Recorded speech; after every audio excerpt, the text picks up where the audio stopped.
नक्सल हमारे देश की एक बहुत बड़ी समस्या थी और ये समस्या हिंसा और विकास दोनों से संबंधित थी।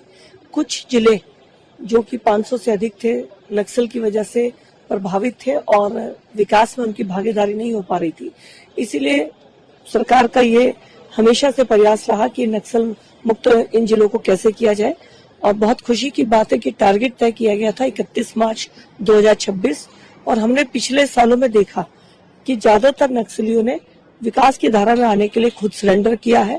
वो लोग आज देश के साथ मिलकर चलना चाहते हैं। उनके द्वारा ये किए गए प्रयास बहुत सराहनीय है और कुछ जो इस तरह की घटना करना चाहते थे कि वो सहमत नहीं थे, वो आज जिंदा नहीं है, मुठभेड़ में मारे गए हैं। तो मुझे लगता है कि इन क्षेत्रों के विकास के लिए बहुत बड़ा प्रयास था जो सफल हुआ है और इसमें आदरणीय गृह मंत्री जी की बहुत बड़ी भूमिका रही और हमारे जो फोर्सेज हैं उनकी बहुत बड़ी भूमिका रही।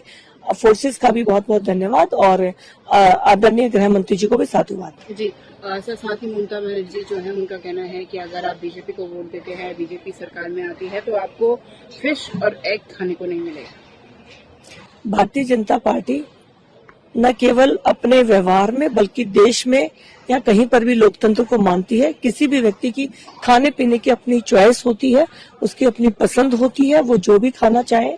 ये बात करके ममता बनर्जी किस तरह की राजनीति कर रही है, समझ से बाहर है। हर व्यक्ति को जो भी वो धर्म माने, जो भी वो खाना पीना चाहे, जो भी उसकी वेशभूषा हो, देश में पूरी स्वतंत्रता है और भारतीय जनता पार्टी इसका आदर करती है। नक्सल हमारे देश की एक बहुत बड़ी समस्या थी और ये समस्या हिंसा और विकास दोनों से संबंधित थी। कुछ जिले जो कि 500 से अधिक थे नक्सल की वजह से प्रभावित थे और विकास में उनकी भागीदारी नहीं हो पा रही थी। इसीलिए सरकार का ये हमेशा से प्रयास रहा कि नक्सल मुक्त इन जिलों को कैसे किया जाए और बहुत खुशी की बात है कि टारगेट तय किया गया था 31 मार्च 2026 और हमने पिछले सालों में देखा कि ज्यादातर नक्सलियों ने विकास की धारा में आने के लिए खुद सरेंडर किया है।